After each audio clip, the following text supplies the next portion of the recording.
Selamat bertemu lagi pada bagian kedua dari materi siklus perencanaan. Masih tetap semangat dan jangan pernah kendor semangat belajarnya walaupun dalam keadaan seperti ini. Nanda Praja yang berbahagia yang Bapak sangat kasihi, kita akan mulai secara bertahap belajar tentang tahapan-tahapan dalam siklus perencanaan. Di dalam materi bagian pertama, Bapak memperkenalkan ada 11 langkah dalam siklus perencanaan. Langkah pertama itu adalah pengumpulan dan pengolahan data dan informasi. Bapak mengingatkan lagi bahwa ketika kita bicara pengolahan dan pengumpulan data, maka itu bicara penggunaan metode-metode tertentu.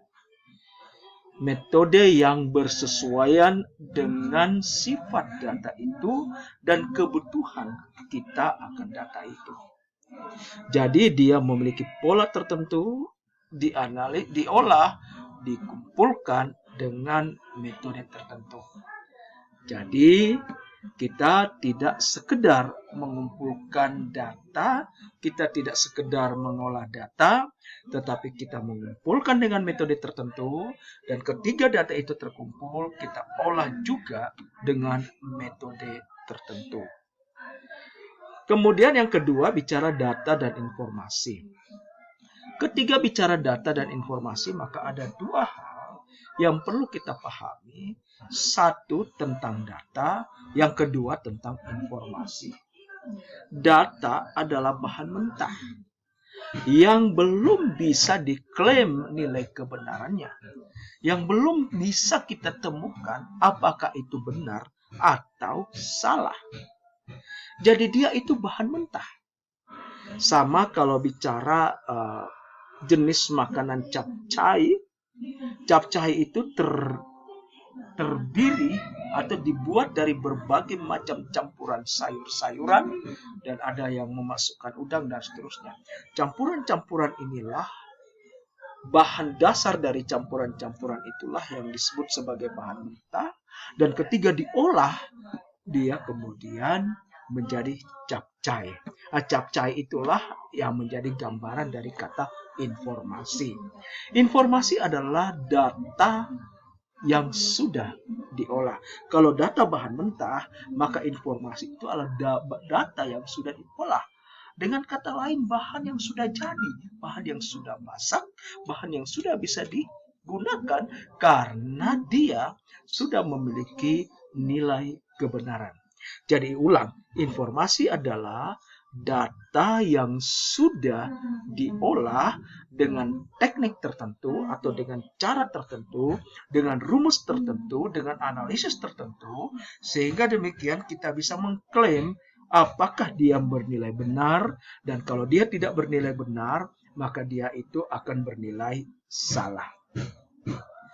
Di dalam langkah pertama ini, maka yang kita perlu perhatikan adalah kegiatan pokoknya. Di dalam pengumpulan dan pengolahan data dan informasi, maka kita perlu mengkompilasi data. Jadi kita tidak cepat puas dengan data yang sebenarnya belum bisa menggambarkan keadaan yang sesungguhnya dari apa yang kita inginkan. Oleh karena itu, dari berbagai sumber menjadi penting, menjadi referensi, sehingga data-data itu kita bisa kompilasi menjadi masukan untuk kita bisa olah sesuai dengan kebutuhan kita. Kemudian kegiatan pokok yang berikutnya adalah mengorganisasikan data. Jadi kita akan melihat data-data yang mirip, memberikan informasi-informasi yang sama, dan kemudian dia membahas tentang apa, cenderung merujuk pada masalah apa, dan seterusnya. Jadi kita mengorganisasikan data itu menjadi kegiatan pokok dalam pengumpulan dan pengolahan data dan informasi. Kemudian kegiatan pokok yang ketiga adalah menyusun indikator yang perlu.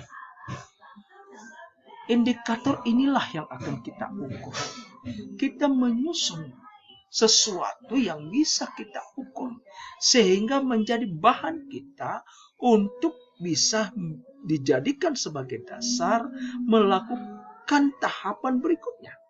Jadi kita menyusun indikator yang kita perlukan. Sehingga demikian nanti data-data itu akan terseleksi dengan sendirinya sesuai dengan syarat-syarat dari indikator yang kita sudah tetapkan. Kemudian, kegiatan pokok berikutnya adalah menghimpun hasil penelitian serta hasil evaluasi. Ini menjadi penting. Referensi itu menjadi penting. Informasi dari hasil evaluasi juga menjadi penting. Kita tidak bisa mengabaikan. Karena bisa jadi hasil penelitian itu melakukan penguatan atas apa yang kita butuhkan, apa yang kita perlukan, data-data seperti apa yang kita perlukan untuk masuk pada tahapan-tahapan berikutnya. Kemudian kegiatan pokok berikutnya adalah monitoring rencana dan program yang lalu. Itu menjadi informasi yang sangat penting sekali, sehingga demikian kita bisa melakukan pembedaan antara program dan kegiatan yang kita lakukan di saat sekarang dengan masa yang lalu. Pertanyaan yang seringkali Bapak ajukan kepada rekan-rekan perencana adalah ketika kita melaksanakan program dan kegiatan tahun ini, apakah ada bedanya dengan program dan kegiatan yang kita laksanakan tahun yang lalu dan tahun-tahun sebelumnya? Seringkali tidak bisa dijawab. Mengapa? Karena kita tidak menjadikan rencana dan program yang lalu itu menjadi bagian dari referensi. Walaupun itu dihasilkan dari hasil monitoring yang kita lakukan. Kita meneropong rencana dan program-program yang dilaksanakan tahun-tahun sebelumnya untuk menjadi bahan pembandingan buat kita di dalam kegiatan pengumpulan dan pengolahan data dan informasi.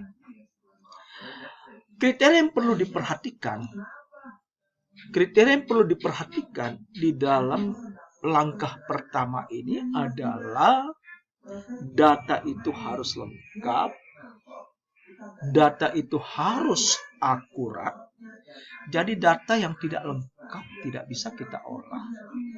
Harus lengkap sesuai dengan indikator-indikator yang kita perlukan. Data itu harus akurat.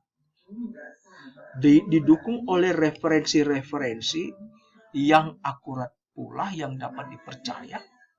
Data itu mutakhir, bisa menjelaskan apa yang kita butuhkan. Data itu bukanlah data semu. Data itu bukanlah data prediksi atau perkiraan atau kata orang.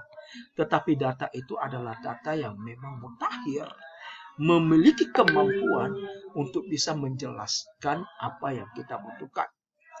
Memberikan informasi tentang kebenaran yang kita butuhkan.